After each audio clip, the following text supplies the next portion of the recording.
We now know the name of the airline worker who stole a commercial airliner and crashed it just outside Seattle. His name is Richard Russell. He was 29 years old. He worked for Horizon Air for the last 3 or so years before stealing this plane last night, taking off, and then doing these maneuvers. Thankfully, officials say the plane was empty at the time, but Russell flew it for more than an hour, doing flips and so-called barrel rolls before finally crashing onto a wooded island.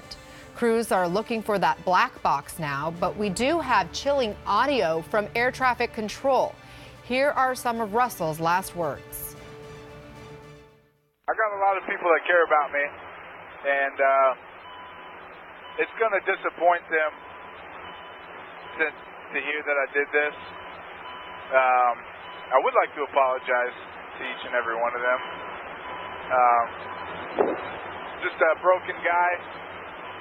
Got a few screws loose, I guess. Never really knew it until now. CNN's Dan Simon has been near this crash site all afternoon. Dan, what else do we know about Russell?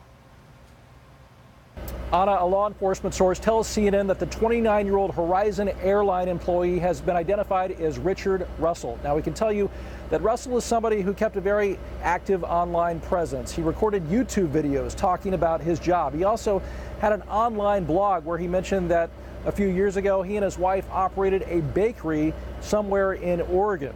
Now, he did work in ground support at the Seattle airport, so what does that mean? We know that he loaded and unloaded luggage.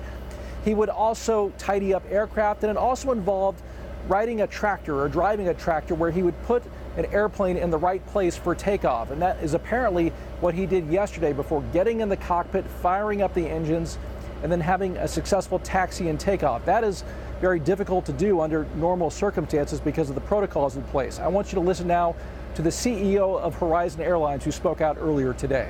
Normally, you would request clearance for pushback from either your own tower or ground control. You'd then speak with ground control all the way out to the runway. They would turn you over to the tower, who would then clear you for takeoff. And I believe, in fact, I know that he did communicate on the ground frequency, and all of the communications for the entire flight were conducted on that frequency. You're right. There were some maneuvers that were done that were incredible maneuvers with the aircraft. To our knowledge, he didn't have a pilot's license. So to be honest with you, I mean, commercial aircraft are complex machines. They're not as easy to fly as, say, a Cessna 150. So I don't know how he achieved the experience that he did. Now, I spoke to a former coworker who worked with Russell. He was shocked that he did this. He said he had a very good sense of humor, but he wasn't shocked that he gained the knowledge in terms of how to operate the aircraft. He said because of being on the tow team, you learn certain things that other employees might not know how to do. Now, as far as what is happening now, I can tell you that over at the island where the crash occurred, there are dozens of investigators there. They're trying to retrieve those black boxes, the flight data recorder and the cockpit voice recorder, but what evidence those boxes might yield, we don't know. We already, of course, have a ton of evidence because of the conversation between Russell and air traffic control. Anna? Dan Simon, thank you. And we just got a picture of Russell. Again, he was 29 years old. He had worked for Horizon Air for 3.5 years. He was a ground service agent. This is from his LinkedIn page. Now, a few minutes ago, I had a chance to talk with national security analyst Juliette Kayyem, and she told me that as sad and as strange as this crash was, there is an upside, that the things that are supposed to happen in an emergency like this worked well. Listen. Part of what airport security is to imagine that something bad happens because you can't predict everything, and then sort of, have the crisis management and communications plans just in case. So fighter jets were deployed within 1 minute. Communication by the FBI alerting that this was not terrorism. The airline and the airport were really aggressive on communications, and then just look at the training clearly from that between the ground control and the pilot. those communications saved lives. They sort of, made sure that the pilot, who really did come to know that he was going to die, did not harm anyone else. So in some ways, you also look at security planning as, after the thing happens, did the system get into place to protect more people? And I have to say, in this case, this is a horrible story, but no one else was hurt. Here with us right now, our aviation analyst, Les Aben. He's a commercial airline captain flying the Boeing 777, just recently retired. He's also the author of this book, Paper Wings.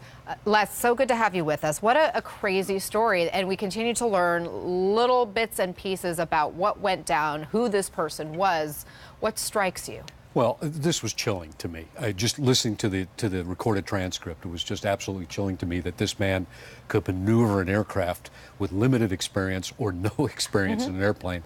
And I'd be glad to discuss that later, what might be plausible in that scenario. But let's reassure viewers that this is a one-off situation. This is not an epidemic. The security procedures are still in effect.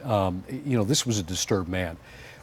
As an airline pilot, there were many things that I had to go through in order to be hired by the airline. There were many steps involved just to get on with the airline. Then my medical was very important. The airline gave me a medical review.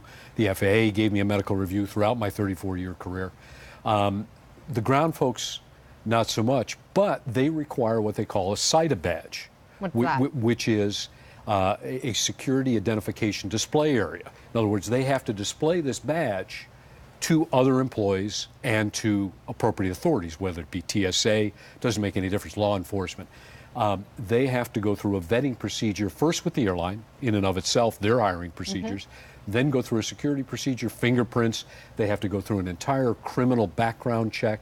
They have to see if they are tied to any terrorist organizations or potential terrorist organizations. So there's a lot of vetting involved. So there are opportunities for red flags to come up. So how does somebody like this, who has no business getting behind the controls of a commercial airplane, do what he did?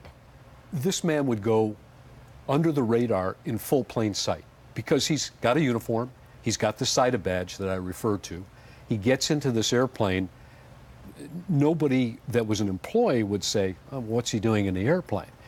Closes it up. Now, granted, he had some experience pushing back airplanes or towing airplanes. Okay. That doesn't mean he had inside experience with it. Probably very often, because of the small type of operation of this regional carrier, Horizon Air, he got the opportunity to go in, talk with pilots. He was probably a very friendly man.